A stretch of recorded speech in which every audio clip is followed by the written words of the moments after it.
What happens when the most feared man on the internet suddenly stops looking untouchable? Not long ago, Andrew Tate wasn't just popular. He was everywhere. Millions of followers, endless clips going viral, and an army of fans who treated his words like gospel. To them, he wasn't just another influencer. He was the blueprint. But that entire image was built on one thing: dominance.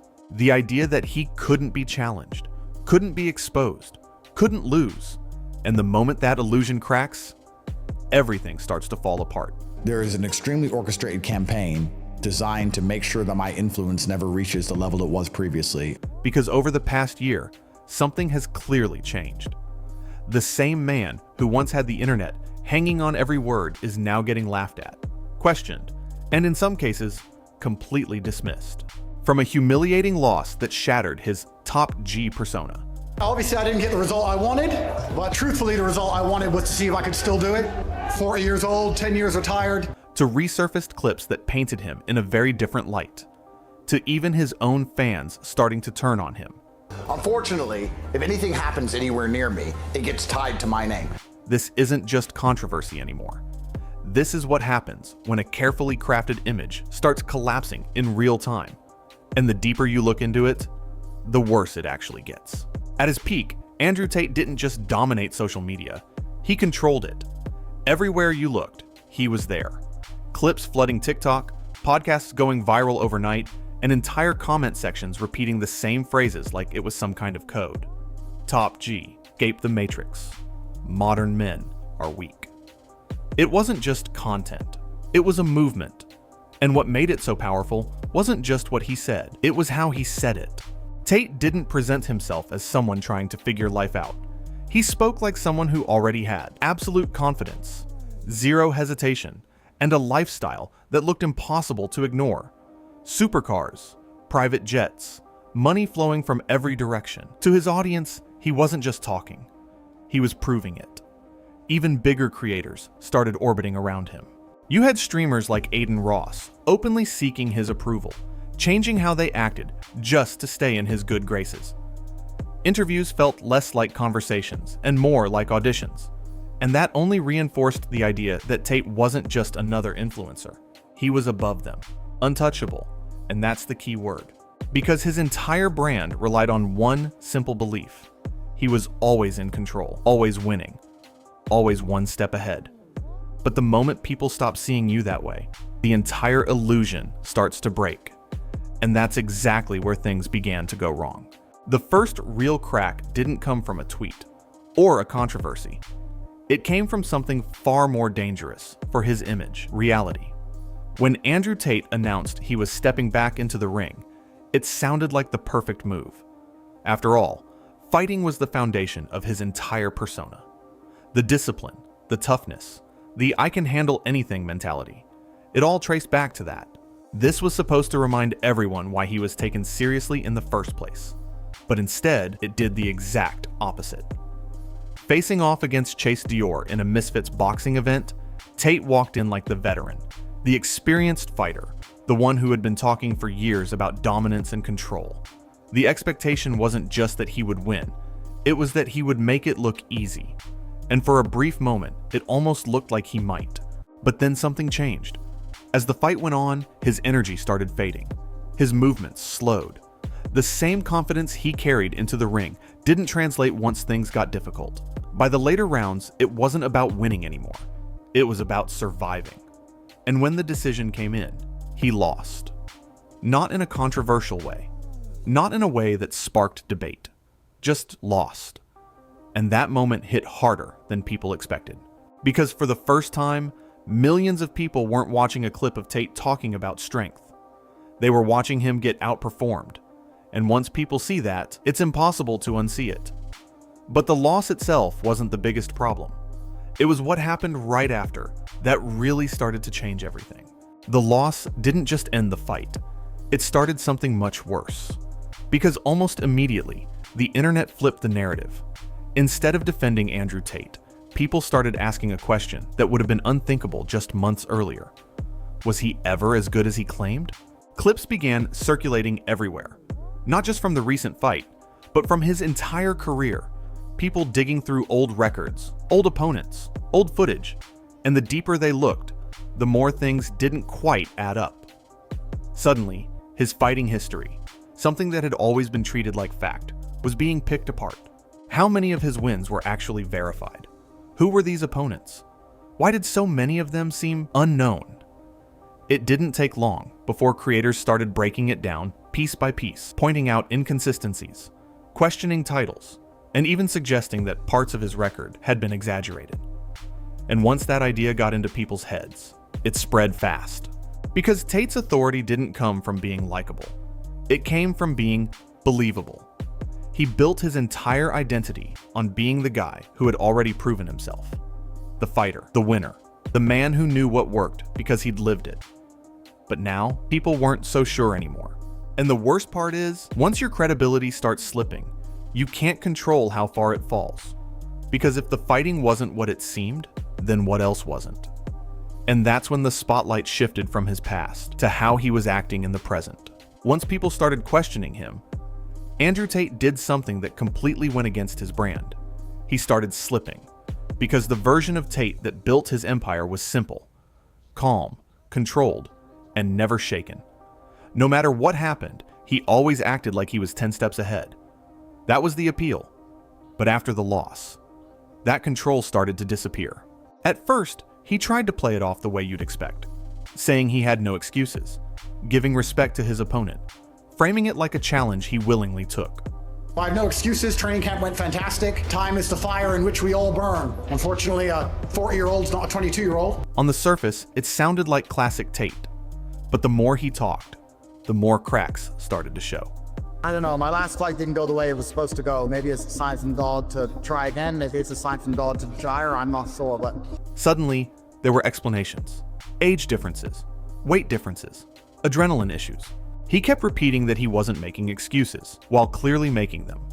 And people noticed. Because this wasn't the same guy who used to say losing wasn't an option. This was someone trying to explain why he lost, instead of acting like it didn't matter. Even worse, his tone started to change. In interviews and clips after the fight, there was a different energy, more defensive, more reactive. Instead of controlling the narrative, he was responding to it, trying to justify things, trying to reframe how people saw him. And for someone whose entire identity was built on dominance, that's a dangerous position to be in. Because the moment you start explaining yourself, you stop looking like the one in control. And the internet picked up on that instantly. But instead of stepping back and letting things cool off, he did the opposite. He kept putting himself right back in the spotlight. And that's where things really started to spiral. Instead of stepping away and letting the noise die down, Andrew Tate walked straight into even more chaos. And this time, it wasn't about fighting. It was about controversy, stacking on top of controversy. The situation that really pushed things over the edge was the nightclub incident. Clips going viral of Tate and others in a Miami club while a highly controversial song played in the background. Within hours, it was everywhere. News coverage, social media outrage, people calling it out from every angle. And once again, Tate found himself at the center of it. But what made this different wasn't just the backlash. It was how he handled it. Instead of owning it or dismissing it with confidence like he used to, he started shifting the blame, saying the situation was orchestrated, suggesting it only blew up because he was there, pointing fingers at others in the group, especially Sneeko, implying they were responsible for what happened. There's a particular person in that group who everyone's saying I sold out. His name is Sneaky, and he's a piece of... And that didn't sit well with people. Because for years, Tate's whole brand was built on accountability, on being the guy who takes control, who doesn't make excuses, who stands on what he says. Now suddenly, he was doing the opposite, deflecting, explaining, even distancing himself from people he was standing right beside. And that's when something unusual started happening. His own audience began pushing back. People who once defended him, no matter what, were now questioning him, calling out inconsistencies, saying he'd lost what made him top G in the first place. Because in that world, strength isn't just about what you say. It's about how you react when things go wrong. And in this case, the reaction didn't match the image. But the damage didn't stop there. Because while all this was happening in real time, the internet was digging into his past. And what they found only made things worse. While all the drama was unfolding in real time, the internet did what it always does. It went backwards. Old clips of Andrew Tate started resurfacing. Things people either forgot about or ignored when he was at his peak. But now, with his image already cracking, those same clips hit very differently. One in particular spread everywhere. Tate confidently explaining that reading books is basically a waste of time. I'm too smart to read. I'm not gonna sit there and go, smart people read. No, I need action. I need constant chaos in my life. Saying his brain was too advanced for it, that he needed chaos, action, constant stimulation, not sitting down and learning. I can't just sit there, oh, and the pirate on the boat. Like, it's for people with slow brain. And instead of people agreeing like they might have before, they clowned him. Comment sections flipped from admiration to mockery. People comparing him to a kid making excuses for not doing homework. Others pointing out how ridiculous it sounded coming from someone who claimed to understand everything about life, money, and success. And that's when the shift became undeniable. Because the same type of statement that once would have gone viral in a positive way now made him look out of touch. Even when he responded, trying to defend himself, it didn't land the same. Instead of sounding confident, it came across as angry, almost desperate to prove a point that people had already stopped believing. And that's the real turning point. When the internet stops taking you seriously, everything you say starts working against you. But now so much of the truth is actually out there that telling the truth isn't outrageous anymore. So now you got to find a new outrage. Yeah. At that point, he wasn't controlling the conversation anymore. He was reacting to it. And while all of this was happening online, things outside the internet were starting to build pressure too. While his reputation was taking hits online, the pressure off the internet was quietly building too. Because Andrew Tate wasn't just dealing with criticism anymore, he was dealing with real-world consequences. Legal issues that many people thought had faded suddenly started resurfacing.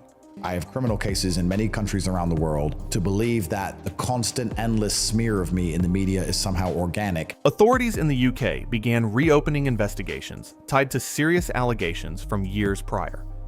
Conversations about extradition started popping up again. Politicians publicly calling for him to be brought back and face justice. And unlike internet drama, this isn't something you can talk your way out of.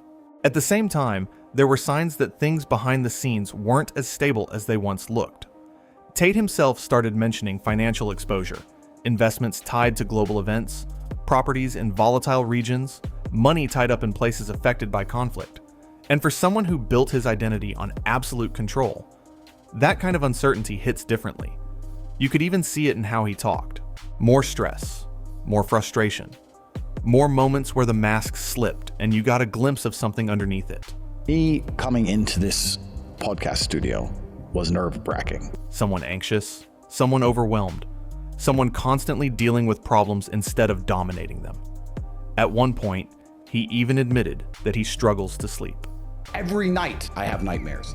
Every sleep is interrupted. All of them. I am stressed. I am anxious. That his mind is constantly running. That every day feels like pressure. And that's a huge shift. I am worried all day, every single fucking day until the day I die. Because this is the same person who used to say things like depression wasn't real. That stress was for weak people. That if you had money and discipline, none of that should exist. Now suddenly, he's describing exactly that. And once people notice contradictions like that, they don't forget them. Because it's not just about what's happening to him anymore. It's about the fact that the version of reality he sold for years doesn't seem to apply to his own life. And that realization leads to one final problem, one that might be the hardest to recover from. And this is where things take a turn that's much harder to fix. Because now, it's not just about controversy, losses, or backlash. It's about identity. In recent interviews, Andrew Tate has started to admit something he never would have said at his peak. That the world has changed, and he hasn't kept up. He openly said that when he first blew up, simply telling the truth was enough to shock people. That his takes felt bold because the internet wasn't used to hearing them. But now, that same formula doesn't hit the same. The space he dominated has evolved. New creators pushing even more extreme ideas, louder personalities, more outrageous content. What once made him stand out now blends into the noise. And you can hear it in the way he talks. There's this underlying frustration. Like he knows the attention isn't as easy to capture anymore, but doesn't fully know how to adapt. Almost like he's chasing the same reactions that used to come naturally, but they just aren't happening. That's a dangerous place to be, because his entire brand wasn't built on being relatable. It was built on being ahead of everyone else. The leader, the example, the guy people copied. But now, he's reacting to trends instead of setting them. And when someone who built their identity on dominance starts chasing relevance, it flips the entire perception. He's no longer the guy people look up to. He's the guy trying to stay in the conversation. And once that shift happens, it's incredibly hard to reverse. Because at that point, the audience isn't asking, what will he say next? They're asking, why should we still care? At the end of the day, this isn't just a story about controversy, or even failure. It's about what happens when the image stops matching reality. For years, Andrew Tate built himself into something bigger than just a person. He wasn't just a creator. He was a symbol of success, of control, of dominance. And as long as people believed in that version of him, everything worked. But the moment people started seeing cracks, the loss in the ring, the excuses, the contradictions, the pressure building behind the scenes, that belief started fading. And once that belief is gone, there's nothing left to hide behind. Because the truth is, his downfall isn't really about losing a fight or getting criticized online. It's about losing the one thing that made him powerful in the first place, the illusion. Now, instead of being the guy who controls the narrative, he's caught inside it. And if things keep going the way they are, the same internet that once made him the most talked about man in the world is going to be the exact thing that forgets him. If you enjoyed this video, don't forget to hit the like button and subscribe for more like this. And feel free to leave a comment and let me know who you would like to see in the next one.